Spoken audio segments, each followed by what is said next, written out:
Meu nome é Marcelo Misailides, eu sou bailarino clássico, ex-diretor do Teatro Municipal, ex-primeiro bailarino do Teatro Municipal e mais conhecido do público também ultimamente como coreógrafo de comissões de frente de carnaval. E meu time é o maravilhoso, formidável, grandioso Tricolor Paulista São Paulo Futebol Clube.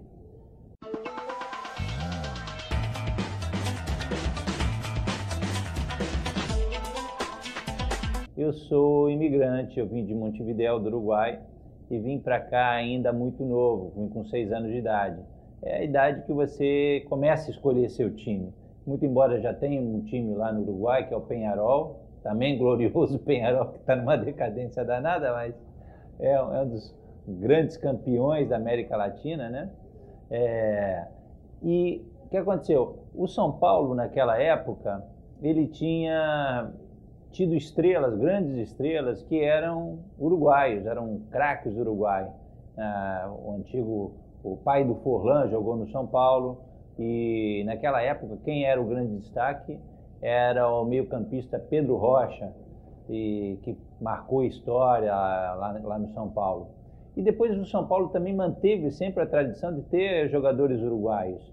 Depois teve o Dario Pereira, que era um quarto zagueiro, na época era o quarto zagueiro, era denominado, e foi uma fera naquela defesa de São Paulo, que garantiu uma fase fantástica do São Paulo. E posteriormente veio ter o Lugano, veio ser uma outra estrela lá do São Paulo. Hoje em dia tem também, se não me engano, está jogando o Maxi Pereira também lá no São Paulo. Mas esse período, até a época do Lugano, foi uma época que eu acompanhei muito de perto e, enfim, começou por esse processo de identidade de região, de país, etc. e tal, porque imagina, vindo do Uruguai naquela época, num país tão pequenininho, que estava vindo de um processo de ditadura, na época que a gente saiu do Uruguai, você tem um compatriota aqui, era como se tivesse alguém da família jogando no seu clube, né? Então, por isso justificava essa paixão toda, né? E depois fanatismo não se explica, né? Depois que entrou na veia, não sai mais. Tirando essa fase, um dos maiores ídolos, eu tenho que reconhecer que foi o técnico, o Tele Santana, que fez a última grande virada desse processo histórico de São Paulo, que o São Paulo ganhou 2 Libertadores, ganhou 2 vezes o Campeonato Mundial Interclubes. Então, primeiro vem eles, né? E depois tem uma série, desde o Serginho Chulapa, ao Cé Sérgio, que era um ponta-esquerda fantástico, o Kaká, que teve sua época, que brilhou, o Rogério Ceni, que é uma referência também histórica, né? Tem um jogo que eu me lembro que foi muito emocionante, foi um final de campeonato paulista, que o São Paulo estava jogando contra o Guarani em Campinas. E era um jogo